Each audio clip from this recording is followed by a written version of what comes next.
Good morning, everybody.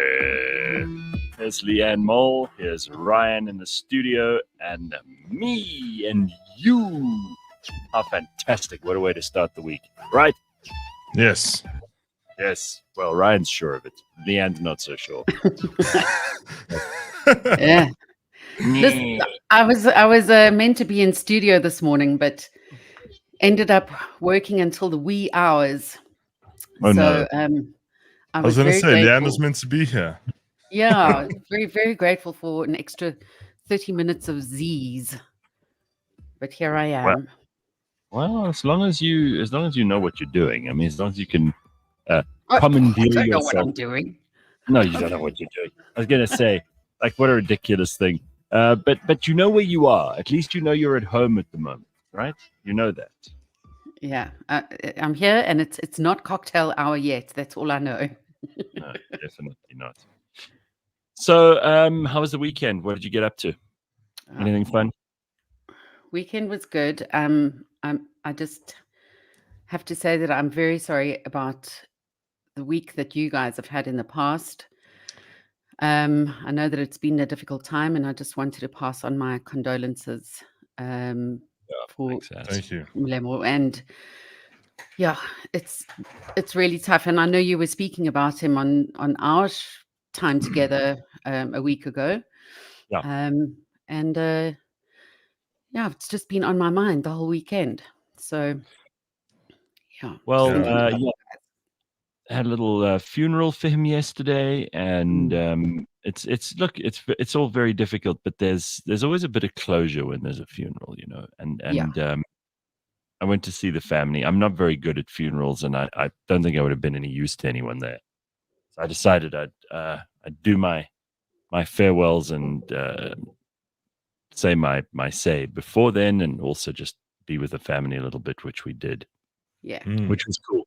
But yeah, the weekend was quiet. I didn't really get up to very much. It was chilled. I did eventually get to see Oppenheimer, which nice. I saw 2 movies over the weekend because I was just chilling at home. First one was Oppenheimer, and the other one I watched because people keep telling me to watch it was Saltburn, which everybody said you have to watch. Saltburn, right? Dying to watch it. Did you? No, I haven't seen it yet, but I've seen all the reactions, and I'm wondering if yours was visceral too. No, I'm not sure entirely why people. I thought it was going to be really like gross and gory and disgusting, and there was a lot in it that was like a little bit crazy, but I didn't find it horrific. I don't know what people were so they were so shocked by. I mean, it's good, right? It's weird. It's about this dude who's clearly totally insane, and he manages to put on a show that he isn't insane, and then eventually just like ruins this entire family. And I mean, it's bizarre, and it'll show you the kind of psychopathy that's involved. In I think what happens with a lot of people, they get roped into a world of like bullshit, and they don't have the means to deal with it. And you know, in this case, I'm not going to spoil the movie for you, but it's very depressing because I suppose it's about just deceit and lying and how dangerous that can be, which is always horrible to see on screen. Yeah. We see it enough in real life. And then there's also this added component of like unhealthy relationships that people have. So I can't really figure out what to make of it, but it certainly wasn't, you know, the most incredible movie I've ever seen. It didn't blow my mind. I don't think it's so fantastic. I really don't. And if there's anybody, I mean, I'd love to hear from you if you're in the comments this morning and you don't agree. But it was okay. I mean, the one reaction video I saw was, I mean, I was about to put it down to age, experience, and being jaded, but in the one reaction video I saw, the guy was filming his dad, and his dad at the crucial point was mock charging and having a bit of a heave. And I thought, well, it must be, what could be that gross? But yeah, I think haven't we almost seen it all? Yeah, I don't know if anything that you put on screen now, apart from things that are so revolting that they would be just morally repugnant and the entire audience would get up and leave from the theater. And there are still some things like that, like child abuse, for example, that I don't think anyone wants to see. Well, but everything else, censored, But everything else these days in movies and Hollywood generally, it's just they've done it all. So I don't know what's left for them to still do to shock us. They just need to redo everything, Gareth. That's all they do. They get old movies and they redo them. But I did like Oppenheimer. I thought it was way too focused on his, like, whether he was or wasn't a communist, whether they, how they were persecuting him basically after the war, and his own personal guilt, which he never really made a big fuss of either. And I've read biographies of Oppenheimer, and I think this was obviously there was a lot in here that was a big bugbear for the people who produced this movie. They were like, this is the most important thing about Oppenheimer. I don't think it was. I would have liked to have seen more of the actual science behind. I mean, I know that would have bored a lot of people in the audience to death. And we've got to talk about the Tucker Carlson and Vladimir Putin interview in a moment, because obviously I'm one of like 10 people in the whole world who loved his 35-minute long history lesson on Russia and the Ukraine, which, there were also holes in that it wasn't perfect. And we've got to talk about what exactly Putin was trying to do there. But I like a little bit of detail in the movie, and I'm not there for the salacious human angle of it. Makes me a little bit different, I suppose, to most people, and maybe it would make for a very bad movie. But I thought Oppenheimer was, someone says in the comment here, unnecessarily long and slow. That's I agree with you, dude. I agree with you. And the same thing goes for the Tucker Carlson Vladimir Putin interview. It's just unnecessarily long and slow. Yeah. So there's a lot of that stuff going on at the moment. Who knows? Was it like past the 3-hour mark? It was definitely past 3 hours. No, I actually had to break it up because I started watching it on Saturday night, and then I was knackered. I was like, no way I'm going to make it through 3 hours on a Saturday night. Yeah. I was dude, not going to happen. So I paused, and I went to doo-doos, and then I woke up on Sunday, and I found some time yesterday to just finish it. Oh, that's lekker. Yeah. And you, Ryan, anything fun? So I attended Aaron's memorial on Friday, which was actually just kind of nice. I also got to spend some time with the family. I got to go into some P-Ware's hood and go and check out what's going on there. And it was actually really nice. They used this like as a moment of telling good funny stories. Like it was his best friends, his aunts and uncles. Yeah. And so I've never been to one like this where like the funeral's been split up into a memorial and a funeral, because I've only, in our family we only go to one. We do like one funeral. So this is a new experience for me, and a shame. The family was super nice. I got to speak to his dad for quite a while. So that was my Friday night. And we got to see all the staff there as well. And then Saturday, I'm trying to think. I didn't actually do much really on the weekend as well. Probably just caught up on sports and stuff. That's all. But yeah, no, it was really good. For the little electricity I had on the weekend, it was nice, Yeah, just when we thought we were over, I mean, the president had barely finished his State of the Nation. I don't even want to. We won't go there. Ted says Masters of the Air has been brilliant on Apple TV. That's the movie about all those pilots, right? Okay. The pilots, I think, during and between the wars. It's a very, very cool series. I've heard good things, so I believe you, Ted. Okay, so there was something else that happened over the weekend, because my entire feed was filled with hideous pictures of this, and I just don't know what to make of it. Look at this. I had to see Julius Malema looking like a snot machine. I don't know. I don't know what to do. Potgiete snotskitter. What's going on here? Is this for real? Because I saw it and I thought, well, either this is an evil right-wing plot to make him look dumber than he already looks, and I mean, he's just really Julius's cred and public appeal has just dropped by huge degrees in the last couple of years, because all he does now is he just vents about like white people, or he's rude about Indian people, or he's just, he's like a classic racist 101. It's just so dreary and predictable.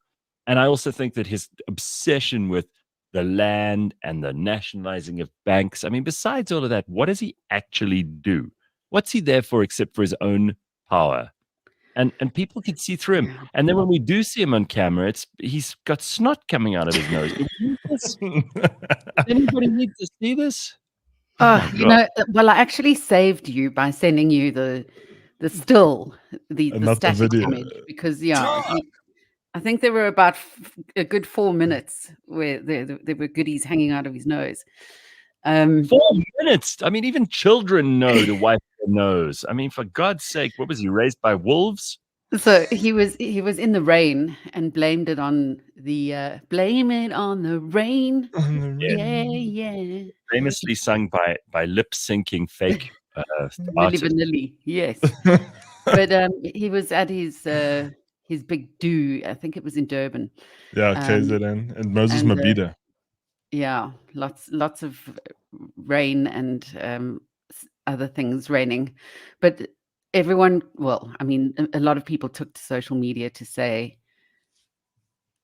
it was because he's using drugs. He's on dwells. Yeah. So I mean, we can imagine what type they're referring to. And he actually clapped back on Twitter, saying that he was heavily attacked. He said, "Thank you so much for your concern, fellow brothers and sisters. I don't have flu," because that was one of the concerns. "The heavy wind and rain activated my sinuses. And I thought the rain was running through my face. Kante, I was heavily attacked," with 3 smiley, laughy emojis. He says, well, it sounds like he's taking it in good humor. It's not his usual, like, angry response to everything. So that's not so bad. yeah. He says, "Otherwise, that's the only thing haters can point to. All was super dope," he says. Oh, "Thank you, KZN and people of South Africa. History was made." Super dope? Where did that come from? I feel like if you've been to one EFF rally, you've been to them all. You know what I mean? Like, what new things are they saying? There's snot. That would have made this one. but yeah, the previous ones. So I don't know. Did he fill up the stadium? Because that's a big thing these days. I mean, we know that the Patriotic Alliance had an embarrassing one where they had like 20 people pitch up. We know that the last one that Julius did, they tried to make it look like there were lots of people, and they put on a big show, and he was like Beyonce on a stage lift and all that kind of thing. Was this like that, or was it slightly smaller? I don't know what to believe anymore unless I'm there myself. I'm the same.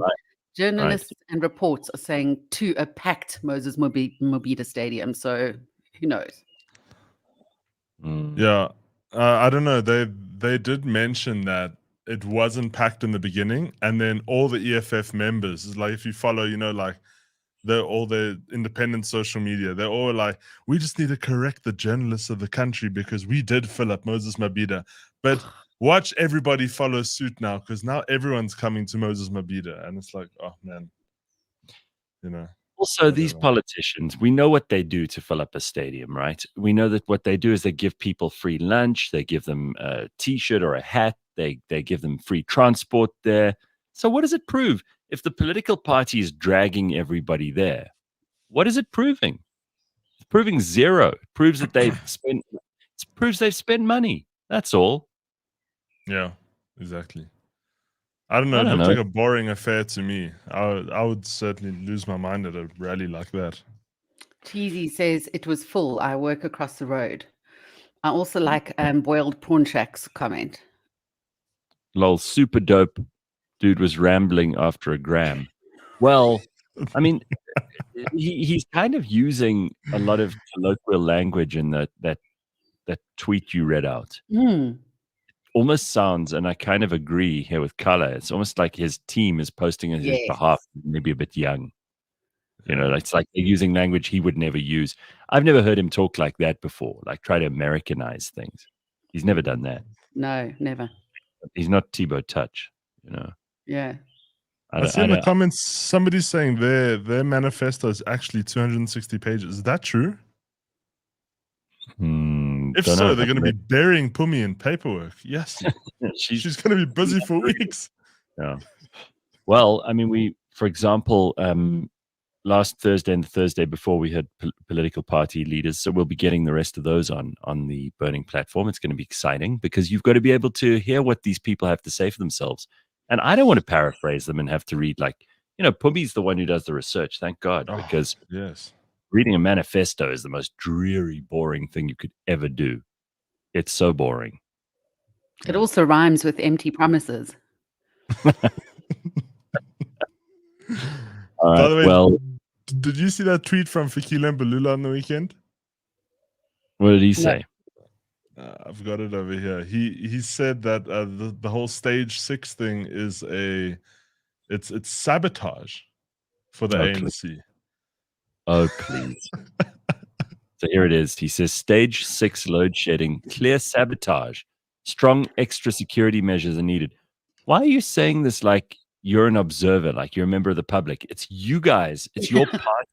It's the government that you are the majority of. Well, you are the government because the majority party is the ANC. It's not like they've got a whole bunch of other party ministers in charge of electricity. You've got Sputla Ramagopa there, who's ANC through and through. So why don't you talk to him, Fikile? Why are you tweeting us about all this shit? Why don't you get on top of this? We have nothing to do with this. Get on top of this. Don't tell the people of South Africa. We give a shit about you. And we're tired of hearing from you and the rest of the ANC about this stuff. I know Siv Ngesi posted his load shedding schedule for the weekend. Siv is often on the show with us, and he just doesn't hold any quota for any political party, frankly. I think he's big mates with Musi Maimane. He mentioned that to us last time he was on. But I don't think he's big fans of the ANC. And he was saying, like, we got to vote these guys out. This is enough already. And I couldn't agree more. Frankly, what should a party do to get your vote? Because the elections are what now? If they announce them, if the president just pulls his finger out, I don't know what he's doing. If he announces the elections, and let's say they're in May, right, which is when they should happen, maybe May, maybe June is what people are saying, maybe early June. But either way, we've got 2-3 months to go, and then we've got to get cracking on this election thing. So people have got to make their minds up. But just like you need to know what parties are doing that will impress you, that'll get your vote, you also need to know what you should not vote for. And one of the things that should make you want to vote for anything but the ANC is the fact that they can't manage the country properly and that you've been sitting without electricity again. Yeah. That's all. Just look at the infrastructure. It's basics, 101. It's not rocket science. Just do what you need to do. Even in my area on the weekend, they didn't have water for 2 days, and I'm just like, no electricity and no water. It's just like double whammy. Great. Yeah. There are big power outages today in Joburg, parts of Joburg, so Randburg side, and also Cape Town. Big outages. Yeah, long, like 8 hours. It's unreal. I see some comments here.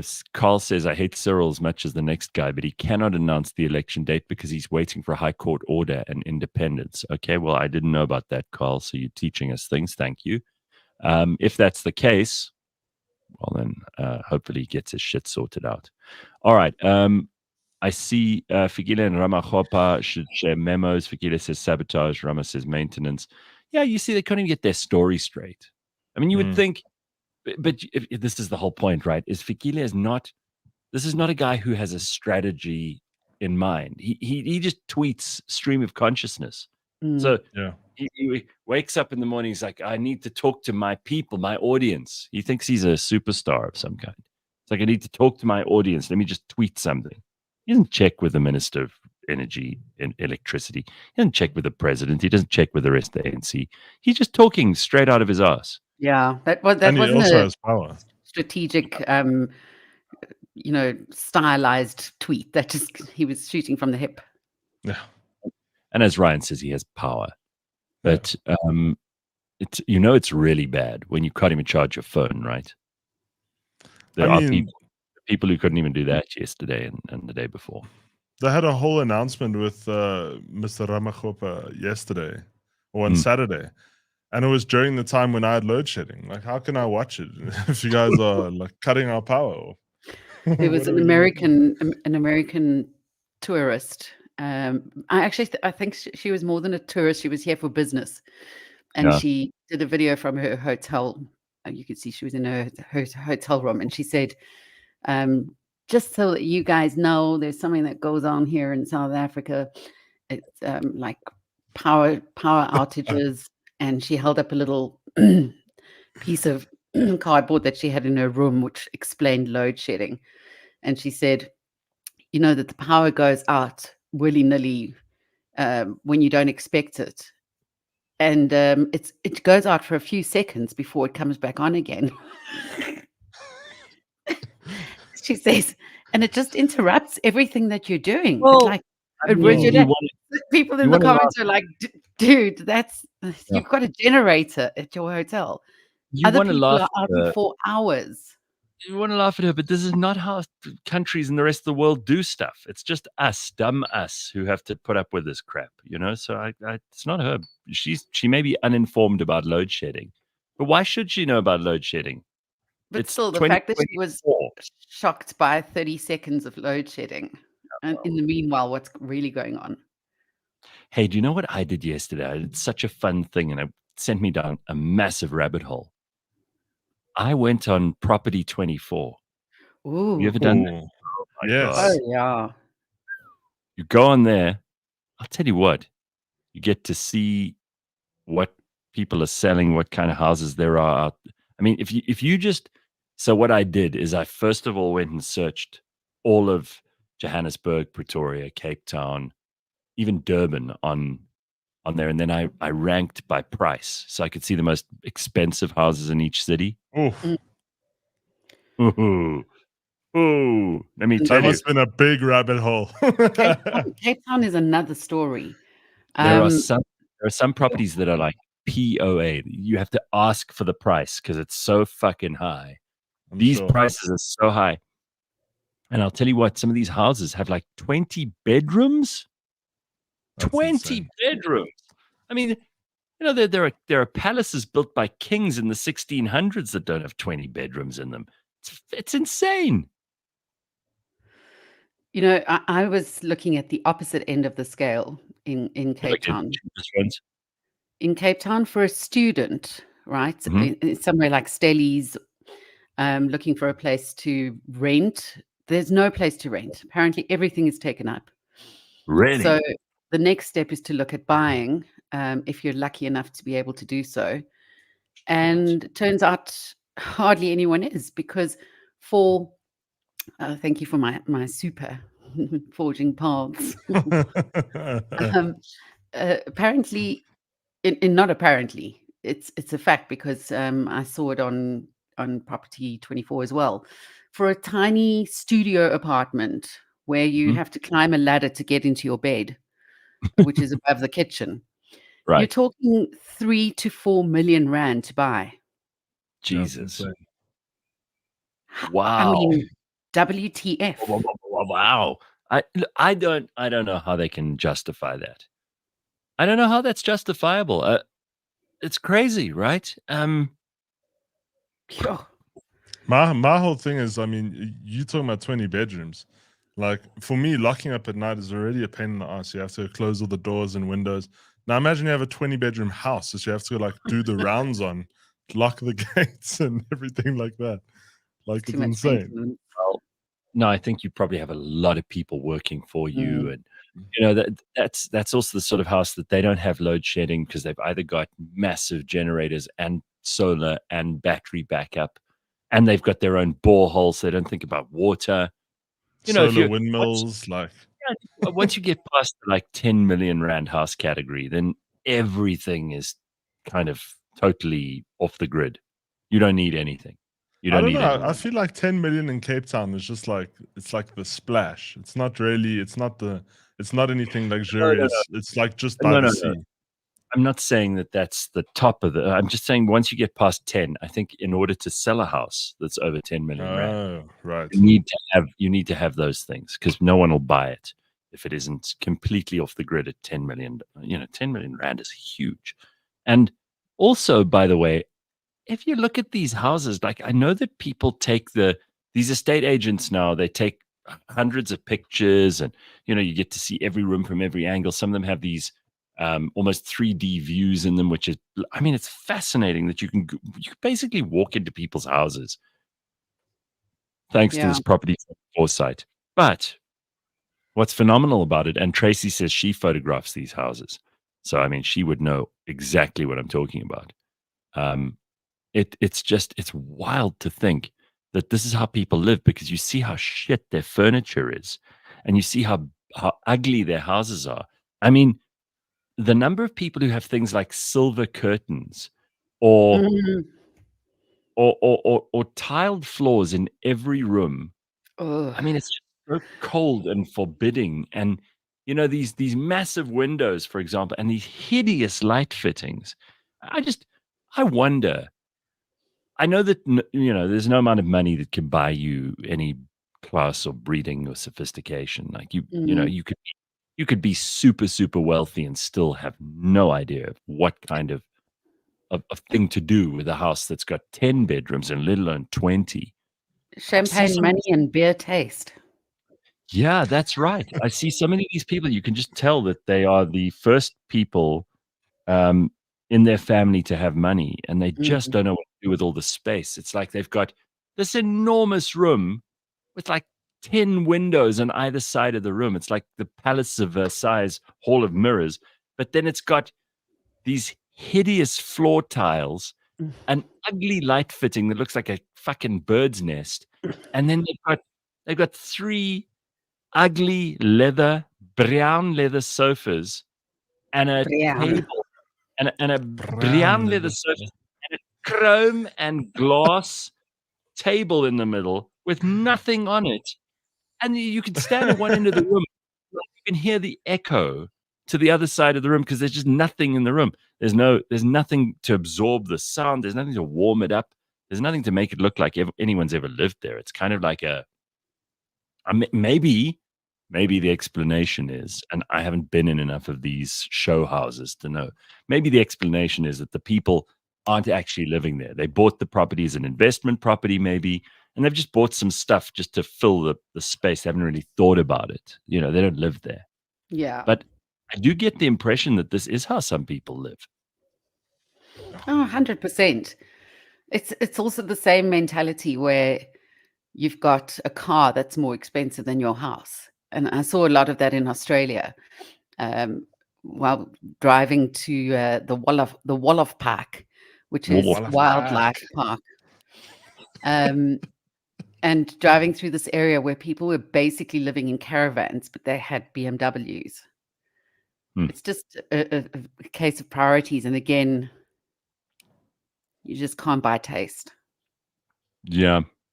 Yeah, you can't. I mean, No. that's the thing, right? So if you want to have a fun day today, if you've got time at the office and you're bored, because a lot of people sit around at the office and hop on social media. Instead of doing that, hop on Property 24 and just see what kinds of things people are buying. Lindy says that the rental market in Cape Town saturated because the Airbnb owners, it's made houses very expensive to buy or rent. Mm. I believe that. I believe that's a big part of it, yeah.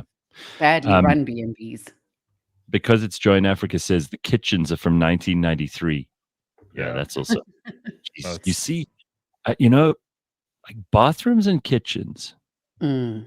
And I'm not talking about extremely expensive, highly valuable real estate. I'm just talking about people who live in normal houses, like normal suburban houses, like any of us know, like with our own houses, our friends' houses, whatever. Some people have the weirdest looking bathrooms and kitchens, just so bizarre. You know The what I mean? bathrooms especially. Some of these places, I mean, they look like they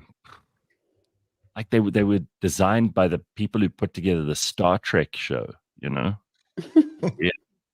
Anyway, Patrick says his parents sold a house in Mowbray in Cape Town for 600,000 Rand back in 2003. It's now worth 2.3 million. Yeah. Well, And I mean, it depends on where you are too, because like I don't think Durban's prices are as good as what they were 10 years ago, but Cape Town's have increased exponentially. Yeah. I think Joburg's probably cheaper now. You could buy, what would have cost you like 2 or 3 million Rand back in, I don't know, 10 years ago in Joburg will now cost you less. I'm pretty sure of that. No, it's still. I mean, What we I'm need to still do in is the process of selling my house in Joburg. yeah. Something that was meant to take 2 months, but has taken 2 years, sure. thanks to the eviction attorney who occupies the property. But that's finally coming to a close. But that property, I made a profit off of within 2 years. So I think the property prices are still going up in Joburg, but just not as exponentially as Cape Town. We need to actually get a property expert on. I'll see who I can find who's good at this stuff. Maybe get them on. What kills me is like I listen to my parents talk about how they like bought a house at my age, and I'm looking at property prices, and I'm like, holy shit! So this is it's impossible. Exactly, and I hear lots of people your age, Ryan, saying, "Oh no, it's impossible to get on the property ladder," and it is. It's damned expensive, and it's very, very difficult. And these property prices are out of control. But I almost think if I could go back, I would never have invested in property the way that I did. Honestly, I think you should own the house you live in as soon as you can. But otherwise, this idea of having holiday houses and things, very old school, hey? Very old. I don't think that's a good way to go. I think it's a very stupid way to go. Unless you've got unbelievable amounts of money and you need to spend and you need to have people looking after it. And you don't want to have to worry about that, right? It feels wrong though. I mean, I come from a family that's always invested in property. My parents are property investors and own property in various parts of the country. And here I sit in a place that I'm renting for the first time. I've always been a homeowner. And for the first time I'm, as I mentioned, in the process of selling and just paying rent. And it's actually so freeing. It really is. Also, the cost of Leigh-Ann, maintenance and living is just through the roof. and if something breaks or you've got a problem with some pipe or the air conditioning or a floor, or a roof, you just call up the owner, right? You say, "Well, here we are. Oh, right here, here's my toilet roll holder which broke. It's sitting here because it needs to be replaced, and that's all I do is snap my fingers." Imagine how irritating it is for the guy who owns the property. He has to come and replace a toilet roll holder. You know how irritating that must be? Like even if you're paying your rent on time and you're a great tenant and blah, blah, blah, this guy now he's got to wake up on a Monday morning and that fucking Leigh-Ann and that fucking toilet roll holder. No, you know what I do? I actually replace things myself and then I let them know afterwards. Or sometimes I don't even. I'm kind of like that dream tenant. Oh, little Alice. Wasn't it her birthday the other day? It was. She's very loud this morning. Sure. You normally behave yourself. No, that's okay. Sweet. No, but I mean, also if you rent places, like my dad used to rent places out. They had like a flat or whatever before the whole Airbnb thing was a thing. When it was the old school renting thing, my dad used to do that, and now all the laws are in like the rentees' favors. So there were so many like things when you're a landlord that you're so restricted now because there's not much in your favor. So it's if you're not doing the Airbnb thing, I don't think it's worth it, to be honest. So somebody said in the comments here that it's the same with cars. The car market, Sandile says, is the same. Basic cars have a starting cost of 300,000 Rand. Yeah, I mean, that's also crazy, right? Like you look at Yeah. the price of cars now and you think about how, and I mean, the secondhand car market's a different thing, which is why we often speak to George about it on the show. Because Auto Trader is, I think, where people go and then they look at that and they put in there what sort of price range they're looking at rather than what kind of car they want. Mm. And they find what they, what kind of meets where the two meet, where their favorite kind of car or some car that they really want meets the price that they can actually pay. And the same goes for housing. The same goes for everything. It's not easy out there. And I often think that, there's this thing that millennials and Gen Z and even Gen X have a tougher situation to deal with than their parents. That's certainly the case in America. And the Americans complain about that all the time, that they can't afford property, they can't afford to do what their parents did. That the boomers were the last generation that really had it easy in inverted commas. But I don't know, they had their challenges too. I think you've just got to deal with whatever you've got and don't feel bad. You're not like keeping up with the Joneses, which was a very big thing when I grew up. There were a lot of people my parents' age who were very interested in what the others were doing. It was like they kind of, if your neighbors had a tennis court, you had a tennis court kind of thing. My folks never got into that shit. They were never really impressed with that. So as a result, I just didn't care what other people. If you could have a small, like 1-bedroom flat, but if you make it lovely, if you make it pretty, if you make it cool, that's a nice way to go. And by the way, we've got an important announcement this morning, Ryan. We've got to get to sport, which we'll do in a second. Yes. But Ryan's got a big announcement because he's not going to waste his money on investing in property. He's actually going to Ireland at the end of this month. Ooh. Yes. Yeah, Yes. he's going to take a gap year. He's going to go and visit his friends who live in Ireland. He's spoken about them on the show before. And what they're going to give you, they're going to give you a room there, and you're going to go and spend some time exploring Ireland. Yeah, so they have a spare house. They live in a three-bedroom place there in Ireland, and they kind of said, if there was ever a time for you to come over, it's now, because now, so two of my friends have kind of moved in together and they kind of just building their careers kind of thing. They just kind of restarted, and they were like, well, we're going to be doing this for the next year, and so come over for a few months, come check it out. You've only really worked in South Africa. Come see, because I'm part Irish. So they were like, come and check it out. Yeah, and from there, I can also go to the UK. You have an Irish passport, right? Yeah. Yeah, so exactly. Fly in. Oh, yeah. So very cool. But Ryan told me last Monday, he's like, listen, no. What are you worried about? I think this is amazing. This is a perfect time to do this. You don't have kids. You don't have a girlfriend at the moment. You don't. This job, you can come back when you want to. I mean, what a pleasure. Go and do it. Explore. Yeah, I know. Oh, that's amazing. I just love the job. Like that's the only thing that's been like stopping me from doing it from the beginning of the year, was like, to give up the job was just such a big thing. But I feel like, it's time to just go and check it out, What an opportunity, man. Do it. And when you it happens before you realize it, but soon you'll be at the age where your family really relies on you, and you can't just travel anywhere anymore. So yeah, jeez, I think it's fantastic.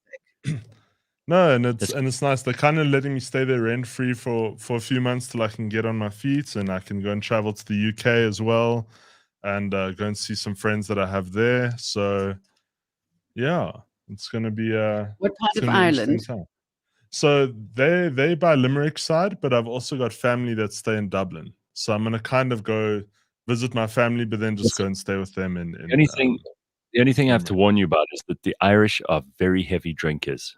And that's what they said. They literally said, you're going to come back with a problem. Yeah, you will. That's all I can tell you. But listen, we've got to get some sport in here. So let's see what's in the results. Ryan's got a couple of sports results over the weekend to share with us. Go ahead. Okay, so Ben sent me this. Let's kick off with the cricket. The SA20 final. The Sunrisers Eastern Cape thrashed Durban Supergiants. Getting into rugby, the Six Nations. France beat Scotland 2016. England beat Wales 16-14, and Ireland thrashed Italy 36-0. So that's good. Ireland, or country. Ireland, yes, exactly. Getting into football, into AFCON, South Africa finished third, beating DR Congo on penalties, and Ivory Coast beat Nigeria 2-1. So Ivory Coast are the African champions, which is great. And getting into Premier League, Man City beat Everton 2-0, Spurs beat Brighton 2-1, Liverpool beat Burnley 3-1, and Newcastle beat Nottingham Forest 3-2. Arsenal thrashed West Ham 6-0, and Manchester United beat Aston Villa 2-1. So that's what we have. And if you watch the Super Bowl this morning, which I did just before we came in, the Kansas City Chiefs are the champions once again. That was a long ass game. Oh my gosh! You from were 1:30 this morning. You were in America one year for the Super Bowl, right? Yes, we went to LA. Wow. That's right. That must have been pretty wild because that is the biggest sporting event in America. And then they bring out those. It is the event. They have the halftime show, which is now almost bigger than anything else. And I know that this Super Bowl was all about Taylor Swift, and we're not going to talk about her again. No, actually, well, she did make it through because a lot of people were saying she was in Tokyo for a show yesterday. Yeah. And there's like a long flight between, but the time difference is on their side. So she did make it in time. Didn't I just say we weren't going to talk about her? No, but I was going to get into Usher. Usher was the halftime performer this year. Right. And so I only caught a couple of minutes of it because I just literally woke up at like 3 a.m., got a glimpse of Usher performing, and I was like, oh, it wasn't as great as the one. In LA, we had Dr. Dre, we had Eminem, we had 50, we had Snoop. It was like the halftime show. It was like the most incredible halftime show we had. So you couldn't top that one even if you tried. But it was awesome. So yeah. Audrey says it's very easy to do a round island road trip, which maybe you should think of doing, Ryan. That sounds like it could be fun. I'm busy I'm in the planning stages. So now I've got all the flights down. Good. And then now from here it's just kind of like I want to go also to the UK and go watch some football games. So now I'm like trying to call up all my friends like, let's see where I can go, because it's very expensive to go and stay at these places. One of the regrets, it's not really a regret because I don't feel sad about stuff that's gone past. I don't hold on to stuff, but I do kind of wish that I'd taken a little bit of time to just live in another country. I've never done that.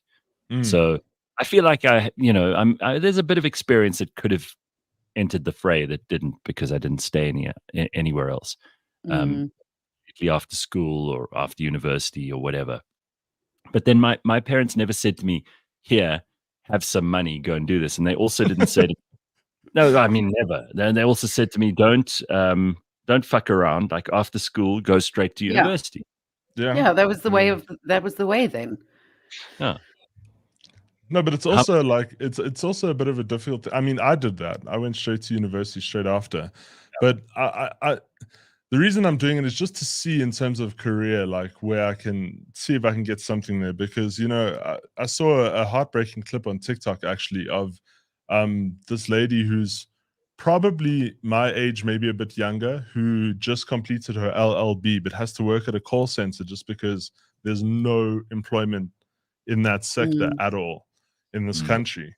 And it's like I just feel sorry for people who are in their 20s and they've worked hard, they've done the university stuff, and there's just no place for them. How many people do you know who've left South Africa to go and work on the yachts, or to go and work on oil rigs, or to go and do really difficult jobs all over the world because they can't find employment here? So I get it. And I mean, those are the lucky ones, right? Because they actually can afford to get overseas and do something. You still have to buy the plane ticket, is what I'm saying.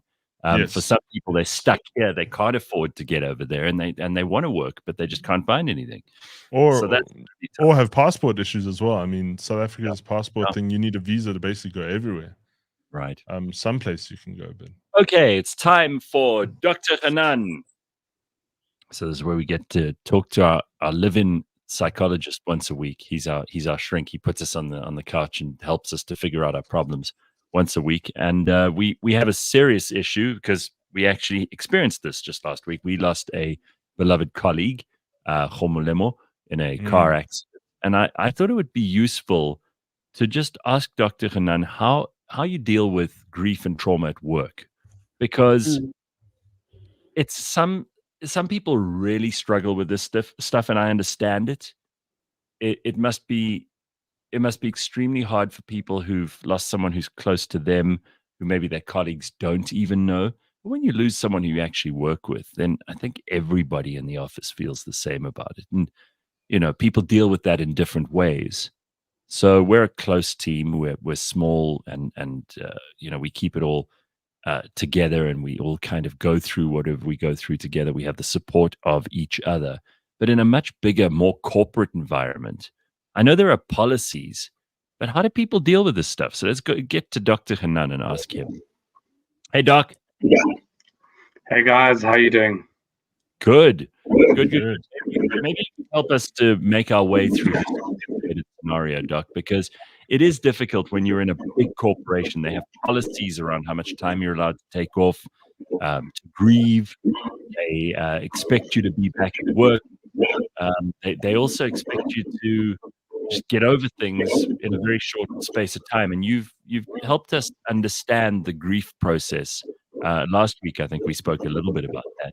But let's just talk about how it works at work. So, as you're aware, the time that you spend with your colleagues could be more significant than the time that you spend with your spouse or your kids.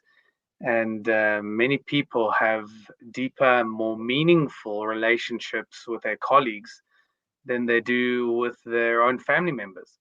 Because when you're at work, you talk about everything and anything. You talk about your desires, your aspirations, your skeletons in the closet.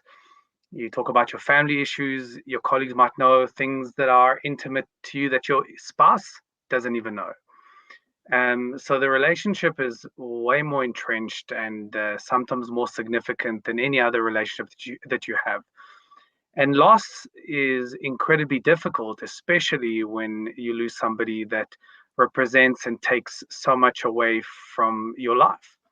So think about your life, comprising of many different elements. And the moment a person represents so much more or so much, and that chunks gets removed from your life, that leaves a massive gaping hole and a massive vacuum. And the aim is to fill up that vacuum with things that are meaningful. Because the mistake that people make when they're dealing with grief is to try to fill up that vacuum with logic. And logic and emotions they just do not mix. You cannot logic your way out of grief, because loss is one of those things that just do not make sense. And unless you are incredibly religious, and I find my patients that are incredibly religious, they can kind of make sense of it because they just follow the rules of the book, and they have a belief that this is where the person goes and X, Y, and Z. But for most people that are secular, the idea of loss, whilst it can make sense and they make sense of it in a logical way, when it happens, it's a completely visceral experience and no longer logical. So, just to give you an example, when I deal with patients that knows their loved one is going to die, so for example, maybe terminal cancer, and they know that they have 6 weeks, 3 months, 6 months with the person, they have a lot of time to say goodbye and reason out and tick off bucket lists. And their loss is just as significant and just as difficult as the loss of somebody that has lost someone just with no preparation. And my point is that preparing for loss doesn't make the loss any easier. So going back to the loss of a colleague, there's no logicking your way out of it. You've got to walk your way out of it. And actually, you got to walk your way through it. And remember, I gave the analogy of, when you lose someone, It's like the universe giving you a 20 kilogram bag of potatoes to carry for the rest of your life, and you kind of learn to manage it. You don't put it down, you don't learn to get rid of it, but you learn to carry it in a way that's way more palatable. What I recommend to you and your team is stick together, because you have a common experience, and walk through this together. But this is the important part. You walk through this. You don't stay stuck. You don't stay stuck in the office, in the corner, in the dark room, and bubble wrap yourself and expect for the grief to get better. You walk through this. You get back to work. I found when I went through my own personal loss, and the people that I work through or with, the way that they get through their personal loss is they get back to work. They get back to their identities as being a father, being a husband, being a spouse, being a friend, being a colleague.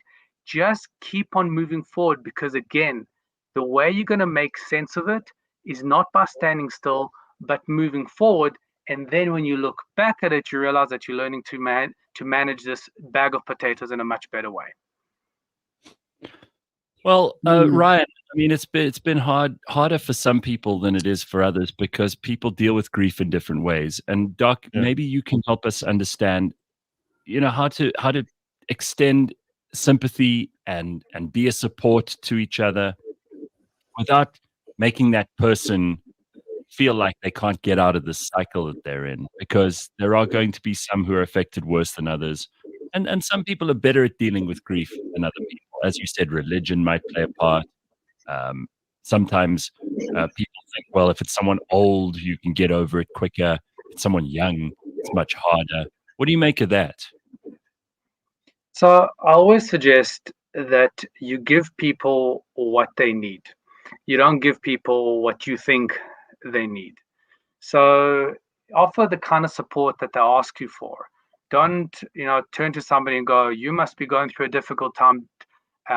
You must be grieving in a particular way. Don't assume, because to your point, Gareth, some person might find it a lot more healing not to talk about it, and maybe healing through sport, or maybe healing through their own family, or maybe healing through, writing, or maybe engaging in a journey or a project that they have outside of work. That's how they heal. Other people heal by talking about it. Other people heal through their communities. Other people heal through their church. So it doesn't mean just because you've had this common experience that you are suddenly an expert in somebody else's journey. Offer people what they need, not necessarily what you think they need. So if you try to force somebody to talk about because you've read somewhere in a book, or you've read on Dr. Google that people talking about it is what helps them heal. And I need to say this to you: people don't heal by talking about it. People heal by moving forward. It's very important, because they're talking about it. If you're stuck, it doesn't help you heal. Talking about it, moving forward, and creating and filling up the vacuum with meaningful experiences is what's going to help you heal. So give your colleagues what they need, not necessarily what you think they need. So here's a question from somebody. I think this is valid. My best friend, says Janet, my best friend is terminal, feels as if there will never be enough time. I wonder if the grieving process has already begun. Definitely. That's a really great point. The real definition of grief is when your world goes from A to B, and whilst your head can understand it, your heart hasn't had time to accept it. So when somebody's going through a terminal illness, they have already changed, and hence your world has changed. And now you've got to adjust to a world that's continuously changing until, the person goes. So the grieving process already started because you're adjusting to a brand new world. And obviously in your head, you know what's coming, but the true healing will happen when, you can move on from a stable world as opposed to from this continuous moving world or changing world. All right. Leigh-Ann, you've also had to go through this a couple of times with family and friends. Anything you want to throw in? Yeah, it's interesting, Dr. Hanan, how you bring up the fact that it doesn't make it easier one way or the other, whether it's something that happens quickly or unexpectedly, or something that drags on. And I've experienced both in many ways. I do feel, though, that when it is something sudden, yes, the grieving process may not be any different, but I feel like you are able to move on a lot faster than when it's someone who's particularly close to you and you're dealing with everything that comes with that terminal disease or that state, where you're involved in their everyday life. That can be a huge strain on a person. But either way, it's just horrible to deal with. And like you say, it's carrying that bag of potatoes differently. You'll never just get out of it. You'll just walk with a different posture for the rest of your life. Yeah. Absolutely right. Now, loss is disgusting. I mean, there's, when I see a patient for the first time and they come with any issue, any challenge, the moment I hear it's loss, I'm like, oh man, this person is going to walk through a rough time, because there's nothing that I can say and there's nothing that I can do that can take away the pain in the immediate. With anything else, with any other challenge or any other conflict or any other issue, I know that I can give them a tool that will help them leave the session feeling better. But when it comes to loss and grief, I know there's nothing on planet Earth that I can say or I can give them that will make the pain go away. Loss is disgusting, but again, I always tell people, you've got to walk through it. And what I do promise you is, if you walk through it in healthy ways with people that celebrate you, not with people that tolerate you, it will get easier, I promise you. So at least you can marry the idea that it will get easier as long as you walk through it. All right. Well, thanks, Doc. I think you are a lifesaver for us on a Monday. We bring you all these weird situations and problems, and you hopefully are able to steer us in a better direction than we would have been able to figure out on our own. And you deal with so many people that it's useful to just have your insights, if nothing else. And for those people who aren't going through any of this now, inevitably one day you will. This is like it's a taxes and death thing, right? There are two things you can be sure of in life, and one of them is death and one is taxes. So just get over it. That's what you got to deal with. And it's ironic that this is February, so it's also tax season for a lot of people. So hopefully you're going through both at the same time. Grieving. Yeah. And by the way, even to this comment, Gareth, and it's quite important that you can actually walk through grief with humor. As a matter of fact, you must walk through grief with humor, because humor is not a way to belittle or to diminish what has happened, but that is how we create a common human experience, and we can celebrate the life of a person as opposed to mourn over the loss of a person. You can look at it as a way that you've had so much time and experience with a person, as opposed to look at it, well, what have we lost? Think about what you've gained. Yeah. Very good. All right, Doc. Thank you. We will check in with you in a week's time. Have an awesome week at work. Lots of things to do this week. Let's see. We've got Thami Nkadimeng joining us in a little while. I'm very excited to talk to Thami. So basically, we'll find out all about a book that's been written called Finding Purpose, which is where she takes us into her journey and her quest to discover a reason for living. This is something that's it's kind of glib because everyone uses this terminology. I even find myself using it sometimes. Finding purpose, what is the meaning of life, all of this stuff. But she's written this book, and I think it might be a really, really useful lesson for the rest of us to partake in. And Thami Nkadimeng will be joining us at 7:30 this morning to discuss that and a whole lot of other cool stuff. Leigh-Ann, Ryan, and I here to look after you. It's Monday morning. Everybody up and at 'em. Let's get our day started. Up next in the Auto Trader podcast. As somebody who enjoys racing, racecraft, motorsport as itself, on-track activity, Vegas kind of ruined F1 for me. And I don't know if you agree. Why? It was all about the show, the pomp, the circumstance, and it had absolutely nothing to do with... And then, of course, there was all of the drama that happened on track because of the concentration being on it being a show and a presentation. Instead of Catch us every Monday at 9 a.m. on YouTube and on autotrader.co.za. I see you smile and it's lifting me high. I see the sunshine light in the sky. If you reach out and hold on tight,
Alrighty, good morning. It's Monday, cliffcentral.com. I hope you're off to an awesome start to give your week the little head start that it needs. Start early.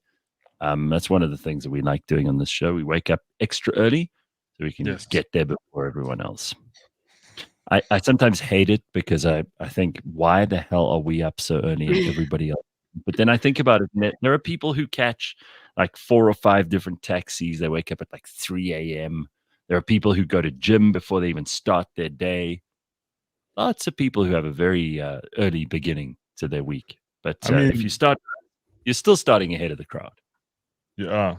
But I mean, like, I drive, so, I always get here before. I try to get to the studio 5:30 if no one's in the studio, and 5 a.m. if we have a full studio, just to prepare everything. Mm-hmm. And we drive past the gym on Santon Drive. And it's funny because, like, during the different months, you can tell when people are in the gym or not. So, like, now the gyms are so full because it's like glass. You can see all the treadmills. Everyone's on the treadmill. And I'm just like, damn. I'm struggling to roll out of bed at like 4:35 a.m. every day. And these people are running. Yeah, look, when I'm driving somewhere in the morning on a Saturday morning or a Sunday morning and people are running, I pull zaps at them secretly under my steering wheel. It's very twisted. Whatever. I was very proud of myself. Despite a nice quiet weekend, I still decided I hadn't done enough. And yesterday at like 6 o'clock, I decided to drive to gym. I just felt like I really, I'm trying hard not to be lazy and useless this year.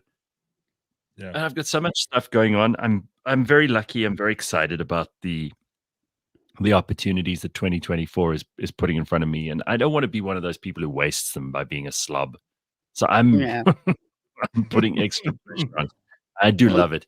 Now, listen, what's the story? I didn't see the detail of this. I know Leigh-Ann knows about it. Some 85-year-old dude who was, in inverted commas, kidnapped from a Joburg park while he was walking his dogs. What's this? So, I mean, if you're in Joburg and you have dogs, you'll probably know about Emmarentia Park, where a lot of people, go to walk their dogs.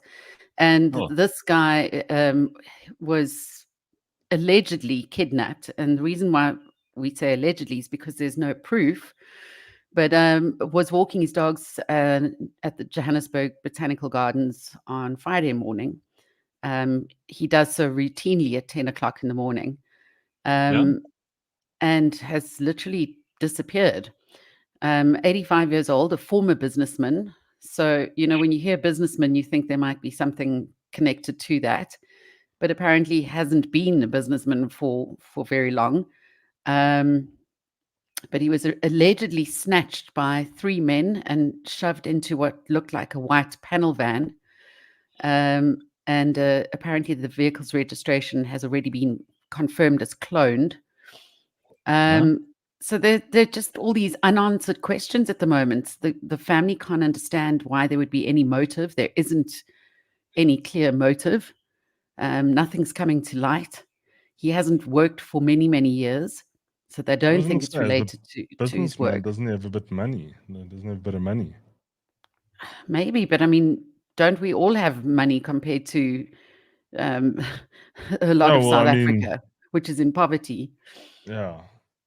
So, apparently the family have been standing by for some form of communication, like a random phone call. But no, they found his cell phone, which was left behind. The family are just standing by, and police he's 85. I mean, is it not possible that he's just wandering around and he's lost?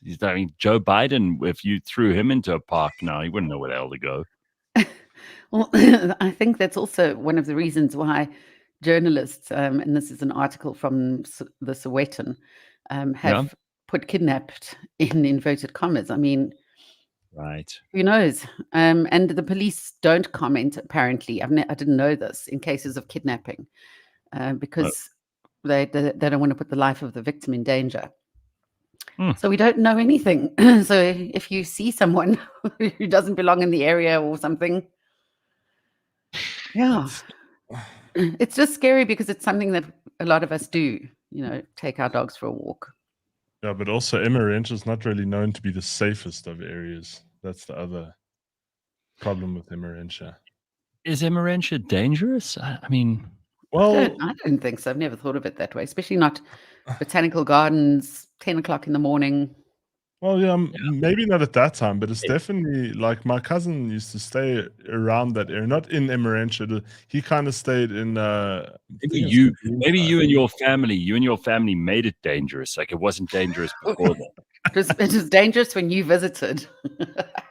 No, but I'm telling you, I do watch myself like in that area just because it's a bit of a weird place. But yeah, no, that's definitely strange, and especially at a dog park of all places. Hey, listen to this. This is important for everybody. The Gauteng Department of Health has urged the public to refrain from engaging in risky sexual behavior as it recorded a rise in sexually transmitted infections. This is happening. The department said between April and December 2023, 40% of the men who visited public health facilities were treated for male urethritis syndrome. Ugh. Yeah, With a MUS. Yeah, it's a lower urinary tract infection that inflames the urethra, a fibromuscular tube through which urine and semen exits a male's body. So how you piss, basically, you idiots. It's understood infections such as chlamydia and gonorrhea are the main cause of urethritis in men. Department spokesperson Motlatlale Modiba said that these infections were recorded in parts of Johannesburg, the West Rand, Ryan, and Ekurhuleni South. I'd love to get their definition of risky because I think that would be hilarious. Well, on It's the West interesting the Rand, places they list. on the West Rand, everything is risky because of the people you're dealing with. Oh man. Risky. So what do you think of it? Are you worried about STIs? I mean, if you are engaging in sexual, sexual activities. Oh, like how much do you think about that stuff? Because I think a lot of people are just very cavalier about it. They're just so happy to finally have someone who wants to have sex with them that they don't think about it. Yeah, at this stage, I'll take anything, no matter what it comes with. Yeah, you're like, I'll take the risk of the gonorrhea, but just give me a bit of action. Does it come with a grant? Like, I'm kidding.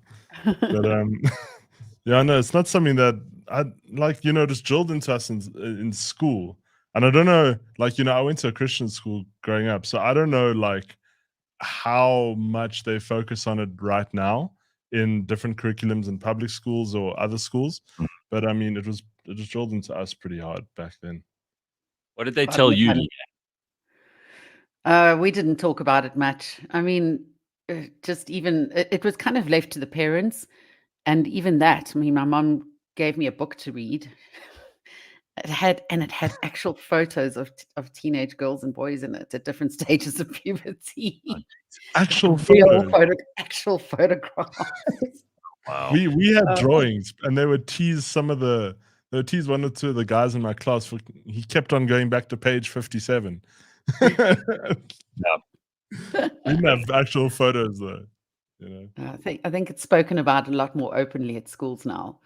But no, for me, I'd actually hate to know what grade they're starting to talk about that kind of stuff now. Well, hopefully at the age of 9. I mean, for us, I remember those talks started in grade 3. It was kind of a bit of a. No, I mean for me it was like standard 8 onwards. I just think people they're so horny and desperate to get laid. No, they are. But they don't think about this stuff in the moment. Like I know people who are very sensible who've ended up with these things. They've ended up with these diseases. And honestly, I'm very fucking grateful. I wouldn't know what to do if I had one of these things because I've also spoken to people who then have to go to the doctor. You know how humiliating it must be to say to the doctor, I've got like an itch or I've got a lesion or I've got a something in my crotch. It's got to be so embarrassing. So you think about how people just get into a situation like this And then they're so swept away by the moment that they don't think about the diseases, right? Mm-hmm. Disaster. And then It's one of those you're things where you don't think it'll happen to you. yeah, and then you've got to go and sort it out. That's got to suck. But I mean, I think this, I don't want to say it like this, but like this generation speaks volumes when like the vending machine outside of the most popular club here in Johannesburg has got like condoms, lube, and vapes in it. Yeah, well, those are the three Like- things. Those are the three things that millennials and Gen Z can't live without: condoms, lube, and vape. So like that's when I went to that club and then I saw this like very dodgy looking vending machine, thinking maybe they sell cokes or whatever. I was I was horrified as to what they actually saw in there. Yeah. Why horrified? I mean, I don't know. When I was going to clubs, that condoms were always freely available in the bathrooms. Well, for Yeah, they us, were. That's right. they were always dispensers, but they were never full. Like even when I was studying at the SABC bathrooms always had the dispensers, but they were never full. And it just made me wonder, like, was it the people taking them or were they never refilled? I just always remember that story, and I say story, but it was true, where government had gone on this campaign to give out free condoms, and they'd stapled the piece of paper to the condom I packets, remember that. piercing the condoms. Well, my favorite was in Parliament when they're reading out like the different condom flavors that you can get now from government. Oh yes. Oh my god, the flavors. Yeah, I remember that. Oh, but again, like I think I'd be more suspicious of those, like what's in those flavors. Ugh. yeah, no, probably that's about right. I just think these days on the internet you could find anything, information, and there's just no excuse really for you to be picking up all kinds of STIs. The fact that the Gauteng Health Department has to warn people. But I do want to say again, like, let's be very clear that what they've spoken about here specifically are the West Rand and Ekurhuleni South. All right. Yeah. So, No, come on, don't be like Yes. that. There was also Hillbrow, Braamfontein. I remember seeing the list yesterday. yeah. I'm telling you, it's the far east and the far west Rand. Those are the two dangerous areas. So Mapelo says in the comments, I'm more scared of getting someone pregnant. I make sure that I prevent that. So automatically I'm safe from getting STIs. Well, for some people, that's the reason to put on the condom, right? I can't believe we're still talking about this in 2024. But yeah, there are a number of reasons you might want to do that. And maybe your main motivation is that you don't want to get someone pregnant, and then you save yourself from the STIs at the same time. Donna says, with her high collar from the Elizabethan era, she says, this discussion makes me thankful that I choose to abstain, and it reminds me why. She's so much better than us. Thanks, Donna. Gosh. Yeah, I Carl think, says, you know what, where STIs are a big surprise is, you can prepare if you're single and ready to mingle, you'll prepare, but a lot of them happen where there are cheating partners and you aren't wrapped up and protected. isn't that horrible? You get cheated on, and then that person brings home some kind of sexual disease, and you get it. You've done nothing wrong. You've been Happens a totally, lot. you've been totally monogamous. You've obeyed the rules. You've stuck by the principles, and then you get punished because your partner's a son of a bitch. That's really got to suck. One or two quick other things before we get to our guest, Thami Nkadimeng, which I'll tell you all about Thami in a second. But before we get to that, there are a couple other things that we need to talk about. Apparently, this is such a disgusting story, just the headline, but a Lufthansa passenger spewed liters of blood before dying mid-flight. Absolute horror. This makes the STI discussion look like it's clean and fantastic. Yeah. Jesus, what is this? It's crazy, man. It happened. Oh, It happened just I think yesterday. No, Thursday. Sorry, Thursday. before you So even this- tell me, isn't Yeah. flying is horrible enough. Exactly. Not to see this. Oh I mean, remember the Delta Airlines woman? my God. Who can forget her? Yeah, the one who With shit her all over the dodgy plane. tummy.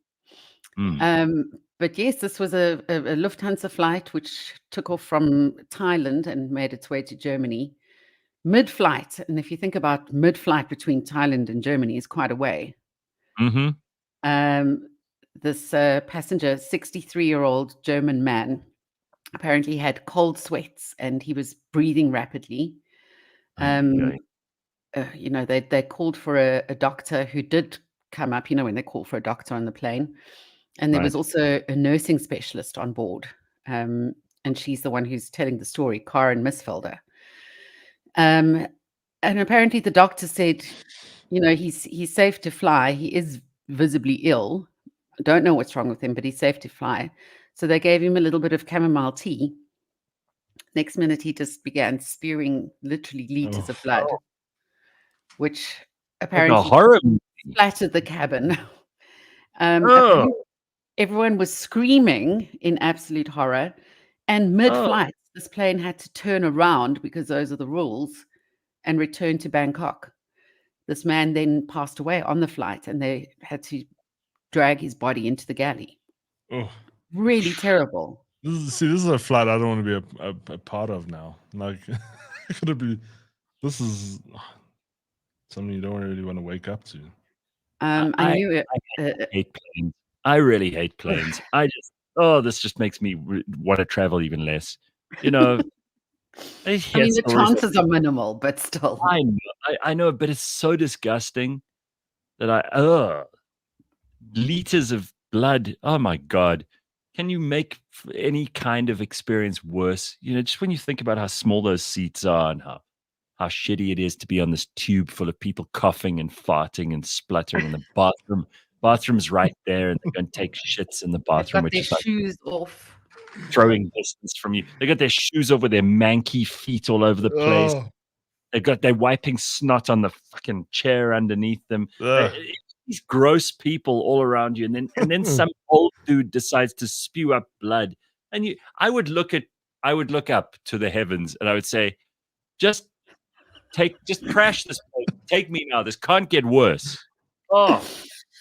It's horribly invasive, all of it. It's so much of personal space stuff going on there.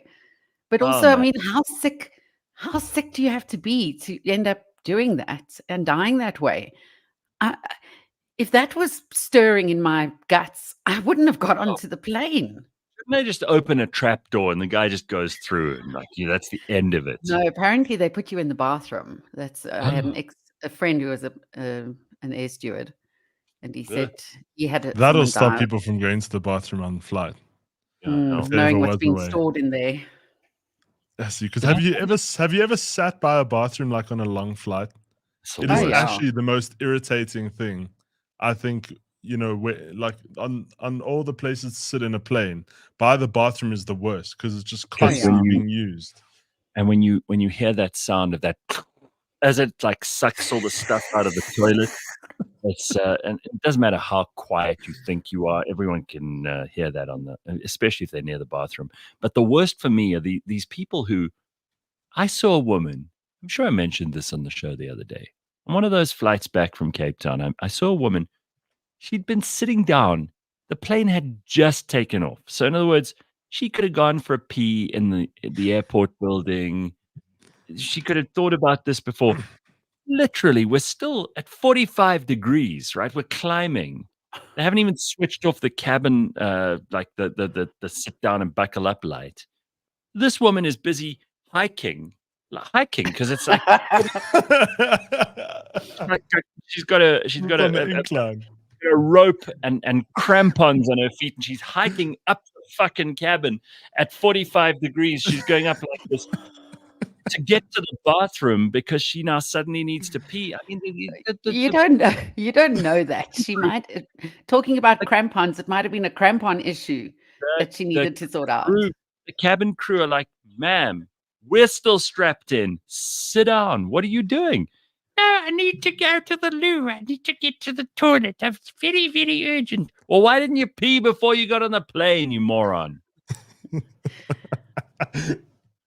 You don't know what goes on. Oh, I don't know. Well, then she shouldn't make it everyone's problem. I mean, the pilot is like leaning back in his chair because we're going up at such an angle, but this woman needs to go and relieve herself. It's so important for her to use that loo right then. So important. For me, Might be. it's those long flights that are like 11 hours plus, and so Oh like my God. you go through the night, and like it's fine. Like in the night, it's cool. They kind of give you your food. You put on some movies. You kind of just kick back. But the worst part for me is when everyone wakes up in the morning and it's like, all right, guys, we have an hour before we land, and there's everyone with their babies, and they like go and change the babies, and they're going to brush their teeth, and I'm like, it's horrible. this is And the worst is, of course, with you go into those loos wearing socks, and the men have not been aiming properly. yeah. I can't stand those bathrooms. The floors are always sticky and gross. It's just, and then people tell me they want Sorry to to join say, them. but it's because of men. Of course it is. But people tell me they want to join the Mile High Club, and I'm like, what is wrong with you? Are you? Yeah. I'd rather have sex in a dirty nightclub's bathroom than on a plane. Ugh, that floor is all. I told you about that guy. I was on a flight to London by myself at the age of 21. Yeah. And I woke up in the night, and I was, tossing and turning a bit, and the guy next to me, who'd been eyeing me out the whole time, rubbed his thigh and said, "Do you want to lie on my lap?" No, man. Horrible. And proceeded to follow me once we'd landed. Oh, just horrible place to be, honestly. Yeah. Well, as Side Act says, because let's wrap up this conversation. It's so disturbing. Side Act says you realize humans are disgusting when you can find in small spaces. That is the new. That there is that new all first class airline. It's probably hugely expensive. Well, I'm sure it is, but this is where you have to decide: is it worth being miserable and unhappy for 11 hours, or can you handle it? Because don't let's pretend that flying in economy is ever fun. Let's not pretend it is. It's just not. It's like being on a bus, except even a bus has more space. Yeah. I will say, in terms of like local flights, if given the opportunity to have a road trip like to Cape Town or to Durban, I'll drive all day. Only because I think they've made it so easy for us in South Africa to go have these road trips, because there's so many garage stops and it's very pleasant. There's nice people. Like I'd way rather drive. The view's always changing, and if you don't have a window seat, you can still see out the windows are bigger than on a plane. Anyway, look, I mean, we're not going to solve this by bitching about it. So let's move on. I want to talk about something that I think a lot of us have, and we discuss this often on the show, so it's not as if it comes out of nowhere, but when people talk about what it means to have a purpose, what it means to do something that gives your life direction. We often talk to guests about this stuff, and our guest this morning, and we get lots of comments on this every week from people who've found something that they're truly passionate about. They've started a business that they really love. They've helped people. They're involved in something which delivers really useful and valuable life skills to someone else. They're able to change the world in big and small ways, and I find that just so inspiring and fascinating, and I have a hell of a lot better to talk about than STIs and planes. But Thami Nkadimeng is a moderator. She's a corporate MC. She's a program director with a background in communications and marketing, and she is well versed in finance, mining, and construction, among other things, in terms of the business experience that she has. She's also known as the message architect, which is what caught my attention. I think that's such a cool name or rather a cool description of what someone could do. And she's worked with presidents, executives, corporate leaders, all kinds of organizations worldwide to help people find a way to make a positive change in the world. And before she could follow her calling, she had to stop looking for external validation, which so many of us do, and overcome her own self-doubt. So here she is. She's written a book called Finding Purpose. And this morning, hopefully she'll help some of us to find our purpose. Thami, what a pleasure to see you. What a pleasure to see you too. You had me in stitches before, so I'm like, okay, we're switching to serious stuff. Oh no, you heard all that gross stuff about airplane bathrooms? I'm sorry. I did, and I love traveling because I always follow where I'm needed. So I'm like, I'm not sure about bathroom breaks anymore. Okay. Wow, it's pretty disturbing. So listen, you've written this book called Finding Purpose, and I love your descriptor, the message architect. So just give us a Yeah. little bit of background. I tried to explain what you've done before this, but maybe you can, in your own words, give us a little précis of how you got to this point, and then we can talk about the book. Absolutely. So I come from a really strange home, and you'll read about it in the book. And then I quickly got shoved into the corporate space because my mom became a single mom, and we needed money at home. And so I thought, if I start working and I can then carry the costs of groceries, it will help her. And I always wanted her to have a nice car. So I got thrusted into a corporate at the age of 17. So when I left corporate, I'd been in it for 20 years. I only left corporate full time in 2022 to pursue being the message architect full time. And I mean, I'm super blessed and honored the kind of stages I've been able to grace in less than a year and a half. The message architect for me was really a call and a cry out for me, because I feel that when we go to conferences and events and these big events, we say we create inclusion, but by using exclusion. So we use these big jargon words and we say we're changing society, but not everybody is well versed with these jargons. And it doesn't mean that they don't make up humanity. So when I'm moderating conversations, it's for me, one of the key things for me is to use simplistic English, because the person at the front of a house, the person who's helping with the catering, also deserves to know what we're speaking about in that panel discussion, because they make up humanity, and that's how we're going to get society moving forward.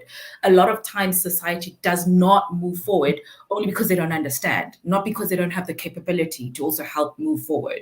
So message architect is really that is breaking things down and making them simplistic. I mean, if you use the word, for instance, equity, and you ask a 15-year-old, they're like, what is that? But if you say justice or fairness, it's easier to comprehend, and it means exactly the same thing. So yeah, and I come from a background of communication science. That's what I did in corporate right up until executive level. Well, I also find like words like equity and justice have been so politicized that now in the woke vocabulary, they mean something completely different to what they should mean. And when people talk about like social justice, half the people in the crowd don't even know what that is, and the other half all have different definitions. Yeah. So this is where, we need more message architects, if you ask me, who can help people to discern the difference between all the corporate bullshit and real communication. So let's get on to your book, Finding Purpose, because I think this is really valuable. And we have discussed it many times on this show, because really that's the whole point of life. If you distill everything else away, you get rid of all the nonsense, and you do talk earnestly and honestly with people. They're all looking for a way to make their life meaningful. Yep. And even, here on the show with Leigh-Ann and Ryan on a Monday, and with Jack on a Tuesday, and with Pumi on a Thursday, and we always talk about this stuff. What is the purpose of your life? Have you found your purpose? And there's a lot of pressure on people now, frankly, who might not have prioritized that because they're just enjoying themselves, or they're trying to make the most of their life, but they're trying to survive, frankly. But we all get to a point where we go, what's the purpose? What is the reason I exist?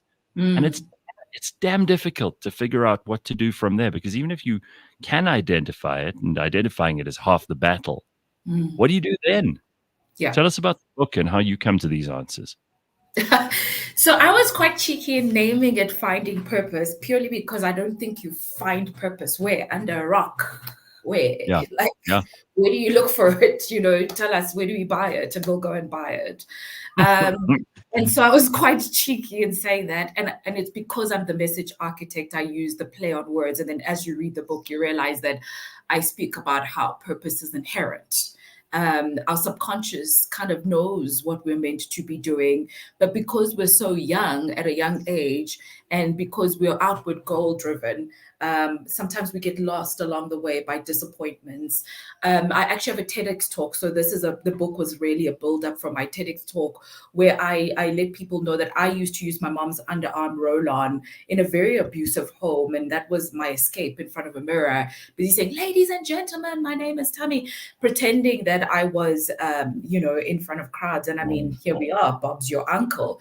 My subconscious knew, but I went the roundabout way of it. I thought, if I study communication science, I'll get to speak a lot. Was I shocked that there's no such thing as speak a lot in corporate science?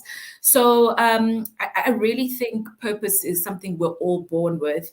You just got to listen to your inner voice, and you've got to find the things that really excite you. So I think of the theory of, and this is how it really landed for me, was purpose is the intersection of where talent and passion meet. And that's how you generally will discover it and kind of figure it out. If you go on to, for instance, the side of talent, Nelson Mandela was a talented boxer, but he wasn't passionate about it. And that's why he landed up in politics. So that's not the purpose he was created for. If you go to the extreme, I'm going to get funny. There's a music show, you know, that ooh, ooh, ooh, where people are so passionate about singing, but they have no talent for it. That's why there's wooden mic. There's no ways your purpose will be what you're passionate about and you don't have the talent for it. Where they both meet is where you'll generally find your purpose. And I think there might be a third concentric circle. So obviously you're talking about like purpose being where the passion meets with the talent. But I think there's a third one, and that is being useful to other people. Yeah. In other words, because you can delude yourself that you're very good at something, and then you discover later on that you're actually not. But you can also find that where your talent and your passion, and where you can make it in the market, like you can do something that people will pay you for, or that people will want more of you from, something where you can actually do something that has resonance outside of your own life, delivering value to other people. Now, when those three meet, when you have that sweet spot in the middle of those three, then you'll achieve all kinds of success. Do you agree? I agree, but I also agree that purpose, not everybody has just one purpose. I think we have multiple purposes in our lives. And so where it becomes frustrating for human beings, and I say this because I lived the frustration too, was people align purpose according to what you do on a daily basis, what helps you earn money, what kind of education and degree. Sometimes purpose is just the role you play in your family. You were created a specific way to play a specific role in your purpose. So it's a little bit more, it's why you were innately made. And I think we need to stop also aligning it to just how much money and value can it bring from a monetary perspective. But I agree in terms of value on impact to other human beings. Yeah, what you just said now is such an important point too. Being a mom, for example, that is a great purpose. And I know people pay a lot of lip service to this, but if you do anything properly, if you really pour yourself into a job, and being a mom is a job, hell yes, it's a huge job. Just because you're not paid a lot of money to do a job doesn't mean that it isn't important. Exactly. Being a granddad or a grandma is also a job. Being someone who could be there for your friends, that's an important job. Caring about people in the wider sort of community, the people who do incredible work, social workers, therapists, those kind of people, they don't necessarily earn big money, but they're doing something so meaningful. Leigh-Ann, you're on mute. I think it also depends a lot on what stage you're in your life, what your purpose is. It could be something completely varied, whether it's entertaining people. So let's say the first quarter of your life is all about entertaining people, right? And slowly you gain experience through just being alive and living. Suddenly your purpose is supporting a family business. it's in crisis and it needs you, and that's where your role is determined. At some point of your life, it may be a family member who's ill, who needs care for 2 or 3 years. Well, this and happened to you. You give up This your is job. This is what happened to you. You had to look after your mom, who, she had that injury, and she had all of these health complications, and you kind of had to give up whatever you were doing and get involved with her. Like literally stopped working to do that. And then all of a sudden, a great job opportunity comes by, and your purpose is to make money, even if it's not your passion. Again, it's where you have the most knowledge or talent, something that comes naturally to you. And then, yes, your life stops again when you become a mom, and that becomes your purpose. So you don't have one purpose throughout your entire life. I love that you said that, Thami, that you said that there isn't just one purpose, because I think people go, oh my God, is this it? Is this what I have to do? Yeah, but also people romanticize it because that's just what we do as society. So people will romanticize what purpose is. So purpose must be something that's sexy and cool that you can post about on social media. Sometimes it's not even that. It's just why you were created. But we just do that as humans, right? We're silly in that sense that we feel the need to do impactful stuff, but we don't just do it because we can do it. We want to do it because we want to show off to everybody that we're doing it. Purpose is so much deeper than that. And you'll see that we love to take on words as society and use these jargons, but misuse them, like we were saying at the beginning of the conversation. And perhaps that's why a lot of people are frustrated, because purpose is something that's just, the word itself is being so misused and so romanticized. Let's just talk about this pressure, because for young people, there's this inordinate pressure to kind of find your purpose early on. And sometimes you might find it much, much later in life, and you might find various ones. So how did you discover that, for example, you wanted to work in the corporate space, that you wanted to stand up and speak in front of people? For some people, that's the most terrifying thing in the world. And they might have that talent, but they're so scared of it that they never actually discover it.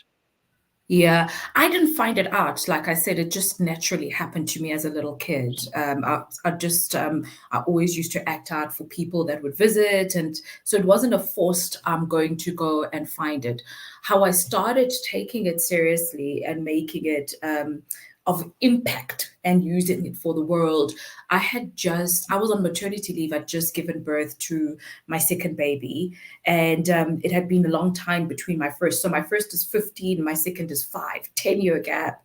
And I think pregnancy is such a spiritual process in itself. So I was sitting at home on maternity leave. I'd taken the longest amount of time because I don't want to go back to work. So I took full 6 months just to avoid going back. And I just had to really be still and shut out the noise and ask myself, I've got the title, I've got the salary, I've got the perks that it comes with, but I don't feel like I come back and go to bed every night feeling fulfilled. What is it that would make me fulfilled? And I just felt corporate was hard work, man. It was hard work. I had to drag myself to work. Whereas now, if you had to wake me up at 3 o'clock in the morning, even if I haven't had sleep, I'd get up on that stage. If it's impact, it's not hard work, it's effort. And that's what I wanted. I wanted effort, not hard work. Well, that's a very good distinction to make there too. It's like your energy just seems to come from the right places if you're doing something you're meant to do. Exactly. If you're doing something you absolutely loathe. And so many people go through the motions, Tamy. I don't know if you've got advice for people who are going through the motions, like that hard work in the corporate world you were talking about earlier. That's just soul destroying. But you sometimes have to Leigh-Ann's point, you have to do it sometimes, because that's the job and that's what's required of you. And someone has hired you to do something. And even though it's not the best thing that you could do, you maybe hate doing it. I mean, we all go through a stage where we're going through the motions. How do you get through that? You just got to go through it. I'll give an example of what happened to me. So even after maternity leave, I had to go back to that job. Gotta pay bills, right? You got to do what you got to do. And I only left corporate 2 years after that moment. And I remember being given an even bigger portfolio, not just corporate affairs, and I had to look after sustainability. And I was miserable because I was going through the motions of it. I mean, fast forward to now, I'm able to moderate conversations on sustainability. Well, lo and behold, I wouldn't have been able to do that had I not slogged through the 2 years. So the advice is go through it knowing that there's always meaning to what we're doing. You just have to define the meaning for it. And I found that. But it was miserable 2 years, man, learning about sustainability. I'm sure. all racks up to life experience, Exactly. which will serve you positively down the line. Yeah, it does. So sometimes you just gotta just buckle up and just go through the motions. I describe my life and a lot of people's lives as puzzle pieces. The quicker you can put some puzzle pieces together, the quicker you start seeing the full picture. And that was a puzzle piece I had to work through and try and fit it into where it fits in, as miserable as I was. But it makes sense now. I had to know about sustainability and go to work miserable every day. Yeah, and let's all just stop living in a fantasy world where everybody loves everything they do every minute of the day. That's absolute bullshit. I'm telling you, whoever you may idolize, let's say you think that it would be cool to be the president of South Africa. That's not an easy job. And there are things there are things that the president wakes up in the morning. In fact, probably more than we think, because he doesn't look that engaged in his job. But, you know, he probably wakes up in the morning and goes, "Oh, I don't want to do this. I don't want to go and see these people. I don't want to be in this meeting talking politics with these bloody people." And then you think about people in the corporate world. Let's imagine you think it must be great to be the richest man in the world. So you're Elon Musk. You don't think he sits in meetings sometimes and goes, "I would rather be anywhere than here." But that's exactly the romanticizing that I'm speaking about.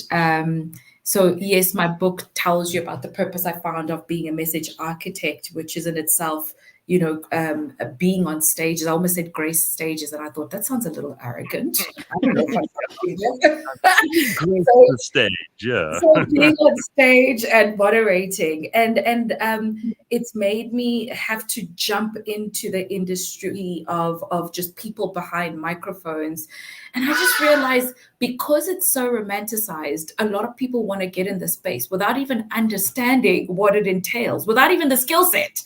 And you'll find people who are meant to be program directors wanting to moderate. And I'm thinking, what are you doing? Like, it's a skill set. There's a difference between an MC, a program director, an interviewer, a moderator. So stop chasing the romanticizing of other people's jobs, because you'll fall very fast, very, very fast. And let's zoom out from that even, because there are some jobs that are regarded as being, you know, this is a great job. This is a glamorous and exciting job. A lot of people, you know, they want to be the CEO, or they want to be a star, or they want to be an influencer, or any of that shit. And in honesty, like, sometimes the most important people are the ones who do those quiet things in the background. You know, the person who's making sure that there's tea and coffee in the office, the person who's making sure that the place is clean, that the rest of us can just walk in and start doing our work, someone who makes sure that the furniture is there, someone who makes sure that the security guard is at their station 24/7. You know, those are tough jobs, but no one talks about the operations person being glamorous and exciting one. They're not the one that anyone calls when they feel like hearing a funny story or whatever. Without those people, the place falls apart. Exactly. But even the conversations that happen, I kid you not, I've had the privilege of being part of conversations that happen behind closed doors with some really influential people in the world that we're not even allowed to talk about outside. And let me tell you for free, those are the conversations that actually move the needle in the world rather than the glamorized United Nations conversation. Wah, wah, wah, wah, wah. So we've just got to open our eyes and get a little bit of a reality check that it's not the glamorized stuff that actually makes a positive impact. There's so much more going on, but because it's the hard, silent, dirty work, nobody kind of knows about it and nobody wants to engage. Not nobody, but a lot of people then are like, oh, if it's like that, then I don't want it, you know? And I think it's important as well when you're trying to establish your role is to look at how many people are already doing that, because that might be a sign. The market that I'm involved in, every day I get requests, please, can I be an influencer? And you then look at their profile and they have 300 followers. And look at how many influencers there are. And that's what makes the job actually quite hard. To stand out as an influencer, you have to work really, really hard. And it's a full-time thing. People, think about how many influencers versus how many doctors It should be a sign to you that if there are a lot of them, it's going to be really hard. I don't even like the word influencer anymore. It makes me cringe. Yeah. And it makes me cringe because influencer has become the number of followers. If I wanted to have 1 million followers today, I can get 1 million followers today. I can just buy them, all right? Does that make me influential? Absolutely not. Again, there's another word that I think and we use as just jargon that makes no sense. The most influential people on this earth that I've come across don't even have social media pages. Yeah, they don't call themselves influencers. Go figure. Well, that's an amazing thing. So I've often thought, what are we jealous of in other people? Because this is a major stumbling block for so many people to try to find their purpose. Because you immediately think, well, if I was famous, then I'd be happy. If I were rich, then I'd be happy.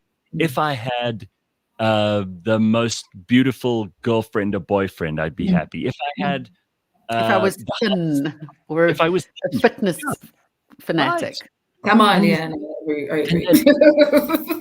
And then you see people who are, let's say they are killing it in one of those categories, like they've got huge amounts of money, or they're world famous, or they're super fucking sexy and fit.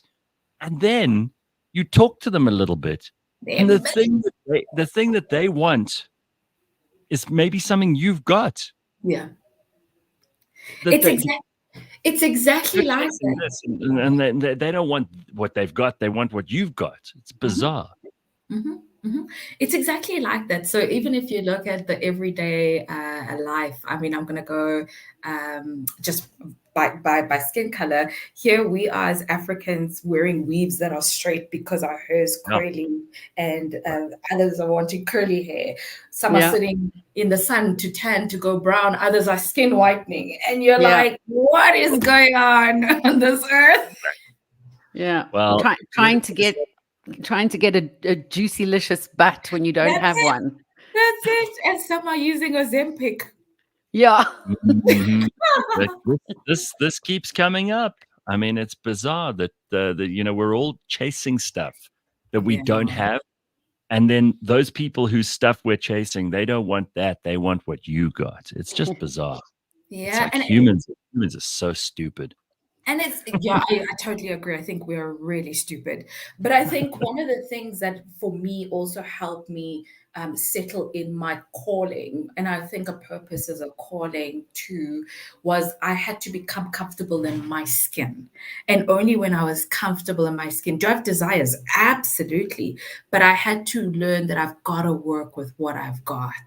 That's all I can start with.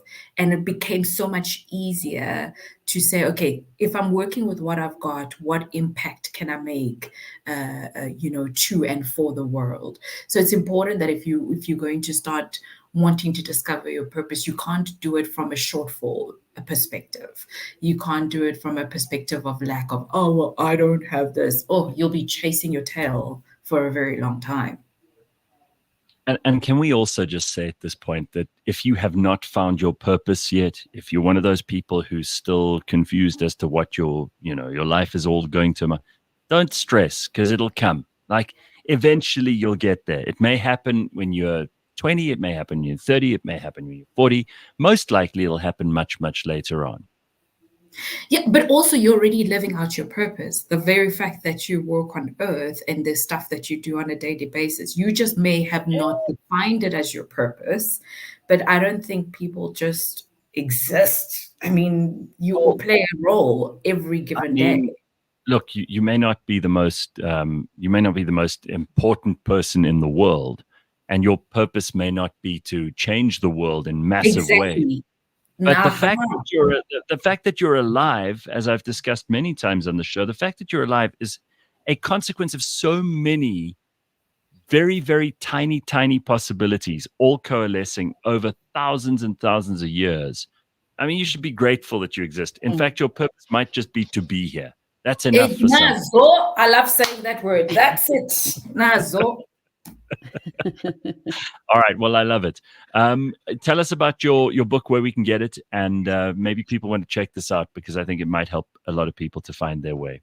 Fantastic. So you can get it at any major bookstores throughout South Africa. So all the big ones, Exclusive Books, Bargain Books, all of those delicious places. And then you can also get it from Amazon and Barnes & Noble if you want to download. For those who are not based in South Africa, we had to accommodate them because they also want to read the book. Absolutely. There are a lot of those people listening this morning. Yes. Okay, Thami, what a pleasure to see you, and thank you so much for being on the show. Thank you so much for inviting me. To you too. And best of luck. We will see you again soon, I'm sure. The Message Architect, Thami Nkadimeng, and you can find her on the social medias as well. She's got her book out called Finding Purpose. And that is it for us this morning. We will see you tomorrow at 6 a.m. Cheers, everybody. Bye.